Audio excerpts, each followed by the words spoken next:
Hi, good evening, everyone. I'm Exe Arariega.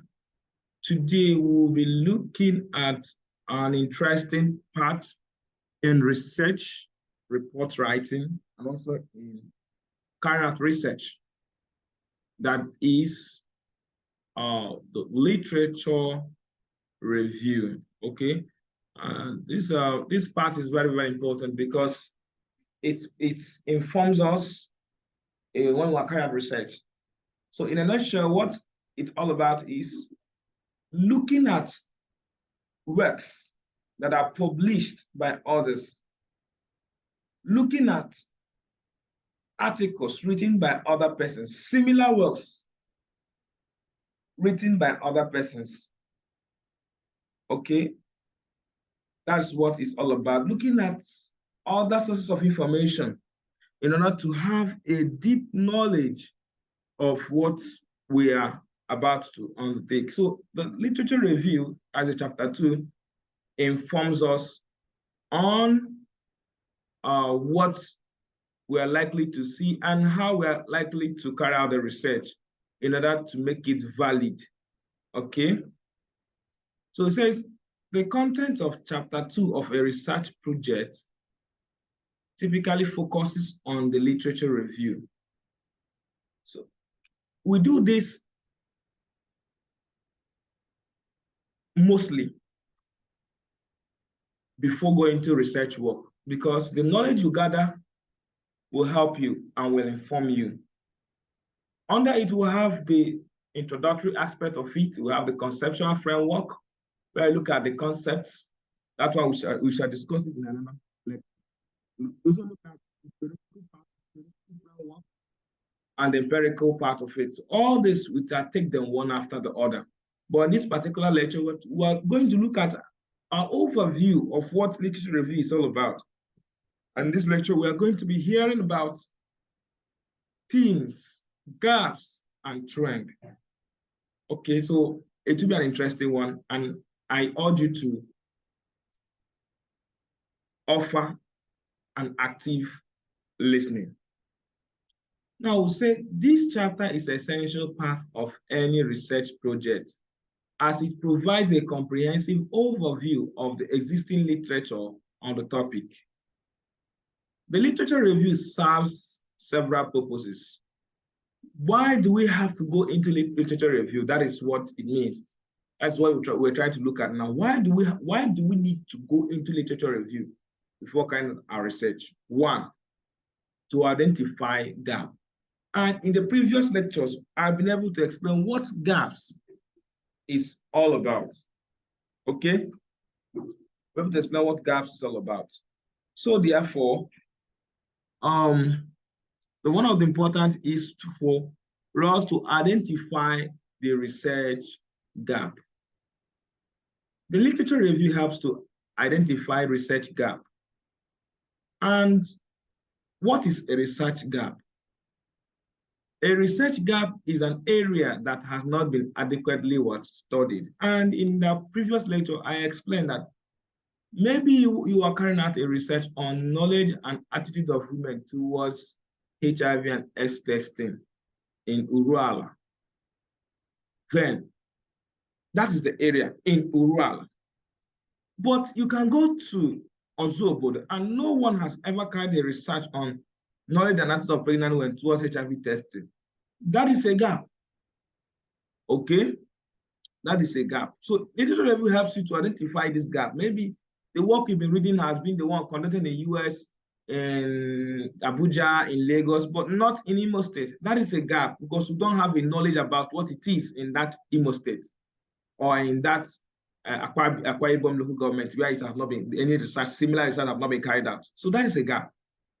Also, maybe that same research has been carried out in Uruala, but it was just limited to knowledge and attitude. Nobody studied about perception. That is a gap. Also, it could be that the person who carried out research at Uruala studied attitude, knowledge, and perception using descriptive survey design. You can come and introduce both descriptive and analytical methods and correlate. So that is how you identify a gap. So by the time you are reviewing literature, articles written by other persons, you would find out that yes, this area, no one has actually looked at it. So research gap is an area that has not been adequately studied and therefore can be used to justify the need for research projects. Let's say that a researcher is interested in studying the impact of social media on mental health. The literature review would involve searching and reviewing previous studies that have investigated the relationship between social media and mental health. After reviewing the literature, the researcher may find that most studies have focused on the negative effects. We're using this research topic, impact of social media on mental health, as an example now. So we are trying to say that maybe after the person who wants to carry out that work have gone into literature review, the researcher might come to the conclusion that most researches that were carried out were mostly focused on the negative effects of social media on mental health, such as anxiety and depression. And therefore, nobody have ever looked at the positive aspect of it. So that is a gap. However, there may be a gap in the literature regarding the potential positive effects of social media on mental health, such as increased social support and improved self-esteem, you see. This gap now that this researcher have identified in the literature can be used to justify the need for that research work, you see. So that's why, you see, that's why we tell you that each chapter flows into the other. You can recall in one of the lectures, we discussed about scope, justification of study, or we also discussed scope and significance, under which you say you have to provide a justification for you going to that work. You see, you can get that justification from literature reviews you have done.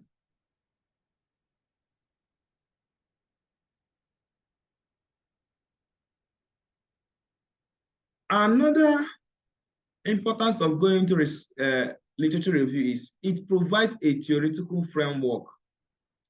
The literature review provides a theoretical framework for the research projects. This framework helps to guide the research and provide a basis for the research questions and hypotheses. When conducting research, it is important to have a theoretical framework that guides the study. The literature review is a critical component of this framework, and it provides a comprehensive overview of existing research on the topic. For example, let's say a researcher is interested in studying the impact of social media on mental health. They would begin by conducting a literature review, which would involve searching for and analyzing relevant studies on that topic, like we said earlier. Through this process, the researcher would gain a deeper understanding of the existing research on the relationship between social media and mental health. That would identify the key themes, trends, and gaps. It is this theme and trend that informs the theory. Take, for example, maybe you are carrying out a research on knowledge and attitude of women towards exclusive breastfeeding. At the end of the research, you found that breastfeeding was low, and mostly among women who have poor knowledge of breastfeeding. That is the findings, which is the theme. Another person will also carry out the research and find the same thing, that when someone has a low knowledge about something, the person might not engage in that. That is the theme. And that is so therefore, if you cannot categorically say that if a woman has a poor knowledge of exclusive breastfeeding, that the person will not practice exclusive breastfeeding effectively. and that becomes a trend. So whenever you say you identify a particular population having low knowledge about exclusive breastfeeding, you are likely to come up with that conclusion that they will definitely have low poor practice of breastfeeding exclusively. And therefore, you can confidently say, hypothetically, that those who have high knowledge will definitely practice exclusive breastfeeding effectively. You see how these theories now have informed your decisions, have informed you forming a hypothesis. That severally people have been doing research, and what I've been finding is that people who have poor knowledge about breastfeeding do not breastfeed. Okay, so therefore, anyone who has poor knowledge will not breastfeed. So you can say, therefore, that someone who has high knowledge will definitely what? Breastfeed. But maybe when you go into field, you'll find out that that's not true. So that's a particular statement that those who have poor knowledge will definitely have poor breastfeeding practices becomes the what? The trend. So literature review would help you identify this theme, these findings, and these trends, so that you can now say, okay, this is what is actually what it is. So therefore, let me develop another research question or a hypothesis and test if this is true or false. This information would then be used to develop a theoretical framework for the research project, like I've explained. The framework would help guide the research by providing a basis for the research questions and hypotheses. For instance, the researcher may identify that existing research has focused primarily on negative effects of social media on mental health. But there is a lack of research on potential positive effects. Based on this, the researcher may develop a research question that explores the potential positive effect of social media on mental health. So the researcher can now decide to go and say, okay, what is the positive effect of social media on mental health? Since every other person have been researching on negative effects, you see how literature review have informed the researcher. Overall, the literature review provides a theoretical framework for research projects by synthesizing existing research, identifying key themes and gaps, and then guiding the development of research questions and hypotheses. Take, for example, when conducting research on adolescents' knowledge and perception towards condom use, the literature review provides a theoretical framework for the research project by synthesizing existing research, identifying key themes and gaps, and guiding the development of research questions and hypotheses. The literature review would involve searching for and analyzing relevant studies on the topic of adolescents' knowledge and perception towards condom use. Through this process, the researcher would gain a deeper understanding of the existing research on the topic. They would identify the key themes, trends, and gaps in the literature. For example, the literature review may reveal that there is a lack of research on the factors that influence adolescents' knowledge and perception towards condom use. Based on this gap in the literature, the researcher may develop a research question that explores the factors that influence adolescents' knowledge and perception towards condom use.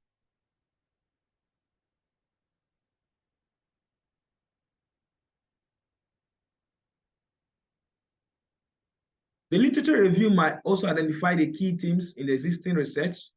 These themes would guide the development of hypotheses and research questions related to the study. Themes can guide the development of research questions related to the study of pregnant women's knowledge and perception towards breastfeeding. For example, a researcher might conduct a study on the factors that influence pregnant mothers' decision to breastfeed their infant. After conducting interviews with several pregnant women, the researcher might identify several themes that emerge from the data. One, knowledge about the benefit of breastfeeding, e.g., improved infant health, bonding between mother and baby. perception of breastfeeding as a difficult or inconvenient, e.g., concern about pain, time commitments. Then social support for breastfeeding, e.g., encouragement from family and health care providers. These themes can then guide the development of hypotheses and research questions. So what this is all about is just trying to give an example, okay, of the importance of literature review, okay, that this person wanted to carry out the research on factors that influence pregnant mothers' decision to breastfeed their infant.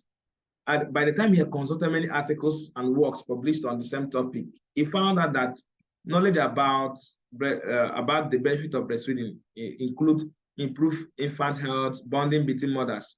Then he found also that perception of breastfeeding as difficult or inconvenient. These are the information the researcher gathered from the literature review. Now, this will now help this researcher to develop an effective hypothesis and research question. He might decide to say, okay, he might develop a hypothesis saying that there is no relationship between perception and breastfeeding, even though here it has been given. Or he might decide to develop a different research question. What is the perception of women towards breastfeeding? Okay. So this information you have gathered, you now know that these areas has been actually been looked at, and this were their findings. So why maybe let me look at other area in my own research work. By using the themes identifying the literature review to guide the development of research questions, the researcher can ensure that their study is focused and relevant to the experiences and perception of pregnant mothers towards breastfeeding. You see, that literature review have given him an idea so that whatever he is now developing, he will not be developing something that will not be relevant, but something that will be within the confinement of what is needed and what is relevant. Okay, so that's another important of going into literature review. That is, the point says, literature review provides a theoretical framework. Okay, so that's the theoretical framework we have been explaining, that it is guiding you on what you are going to look at or going to inquire about, and in what way you are going to carry it out. It also helps you to know that this is what people have been finding for over time. So therefore, you can develop a hypothesis based on what they have found in order to see if you can find something different. By so doing, it makes your research work relevant. Another importance of going to literature review is identifying research methods. The literature review helps you to identify the research methods that have been used in previous studies. Yes, in most studies, they may have used cohort studies, they may have used other analytical studies, they might also have used experimental.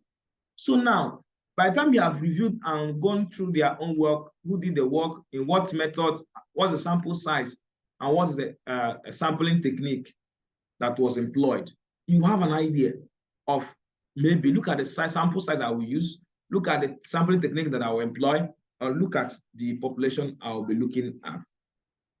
So therefore, this falls under what methodology of research in chapter 3. So it will give you a guide of the type of method you are going to use.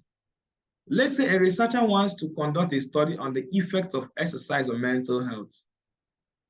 Before starting the study, the researcher would have conducted a literature review to identify what research methods have been used in previous studies on this topic. During the literature review, the researcher finds that previous studies have used a variety of research methods, including surveys, interviews, and experimental design. The researcher also finds that some studies have used self-reported measures of mental health, while others have used clinical assessments. Based on this information, the researcher can determine which research method would be most appropriate for their study. For example, if the researcher wants to measure the immediate effect of exercise on mental health, that means the researcher has to employ experimental design before and after what exercise for him to identify the effects. You see how literature review is informing the researcher. On the other hand, if the researcher wants to explore the long-term effect of exercise on mental health, he would be using a longitudinal study method, okay, over time. So that is how literature review provides us with methodology. Another important is that it provides evidence. Literature review provides evidence to support the research projects. This evidence can be used to support the research question and hypothesis. Let's say a researcher wants to conduct a study on the knowledge and perception of young mothers towards breastfeeding. Before starting the study, the researcher would have conducted a literature review to identify what evidence exists on this topic. During the literature review, the researcher finds that previous studies have consistently shown that young mothers have a lower rate of breastfeeding initiation and duration compared to older mothers. The researcher also finds that some studies have identified lack of knowledge and negative perception towards breastfeeding as the main reason for this trend. You see, so from the works that have been done, you will now have an idea that, look, this will always resort to this, and so therefore it is what the trend. Based on this evidence, the researcher can use it to support the research questions and hypotheses of their study. For example, the researcher might hypothesize that young mothers who have a positive perception towards breastfeeding will have a higher rate of breastfeeding initiation and duration compared to those who have negative perception. Have you seen where he got the idea now? That these people found, other people in other research found that young mothers have a lower rate of breastfeeding initiation and duration compared to older mothers. And they said, they went forward, those people went forward to say that it is as a result of lack of knowledge and negative perception towards breastfeeding. That is the main reason why these young mothers have a lower rate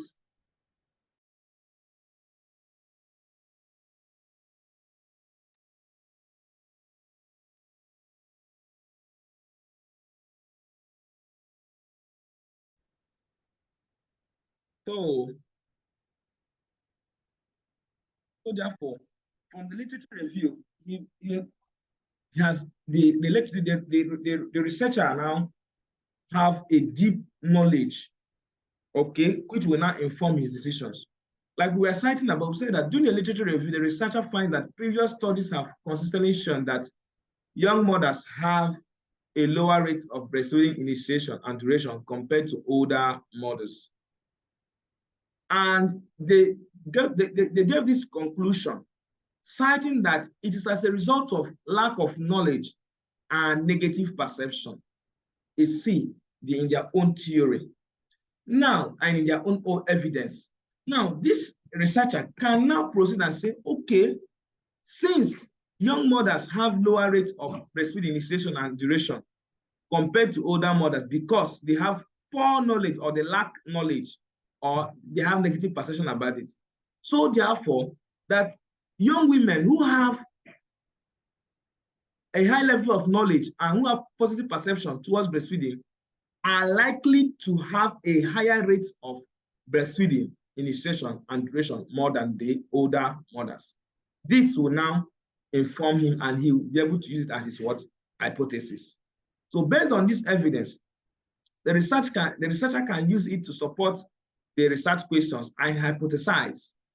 For example, the researcher may hypothesize that young mothers who have a positive perception towards breastfeeding will have a higher rate of breastfeeding initiation and duration compared to those who have negative perception.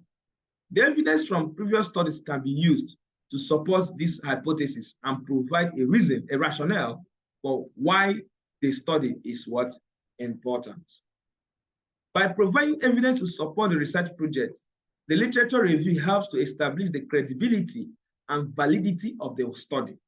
It also helps to demonstrate the importance of the study and its potential contributions to the field. Additionally, the evidence from the literature review can be used to inform this design of the study, such as selection of participants and development of survey questions. So we are trying to explain that the literature review will help you to know what participants you are going to select in your work and what type of survey questions that you are likely to actually put. So now let us look at what is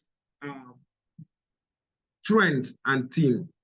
In literature review, trends and themes are two important aspects I explained above that help researchers to identify and analyze the existing literature related to their research topic. What is trend?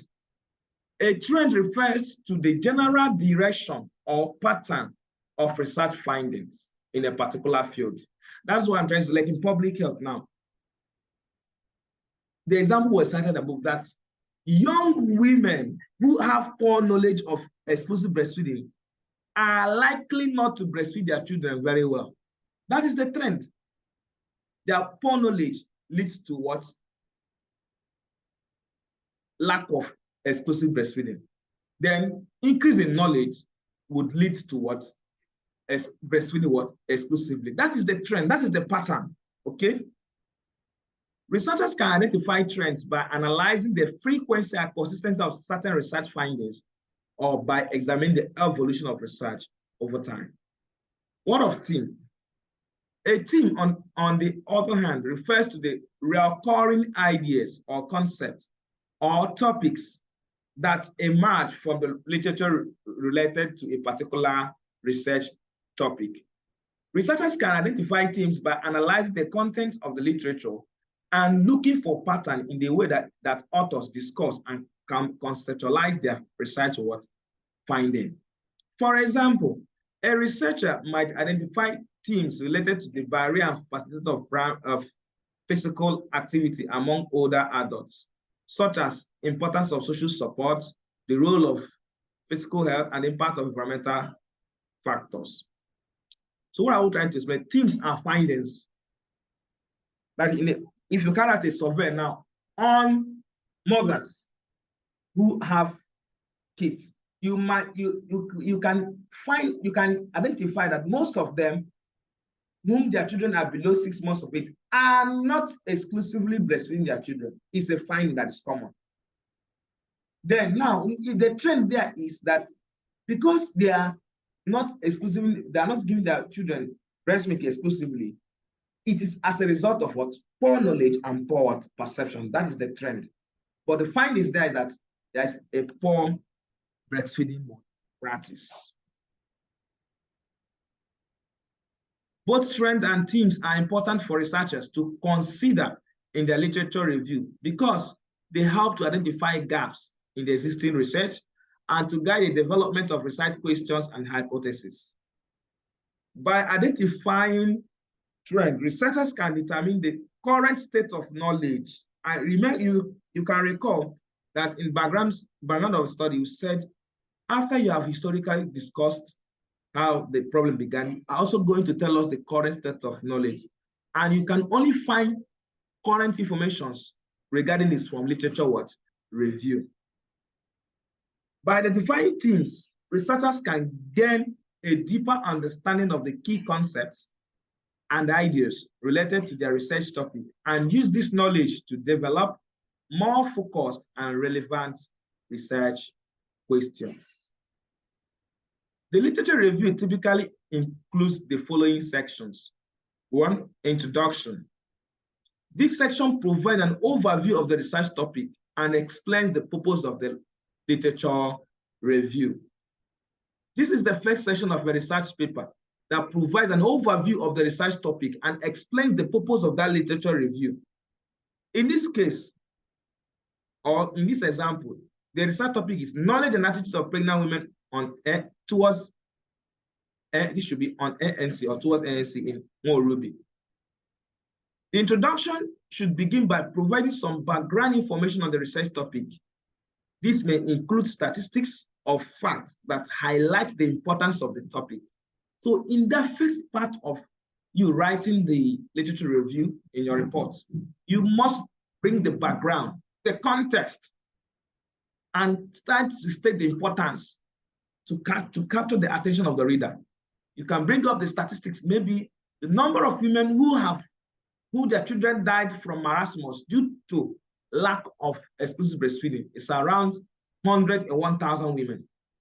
That will be catchy, and that will make the reader to have more interest. So that's how you present it.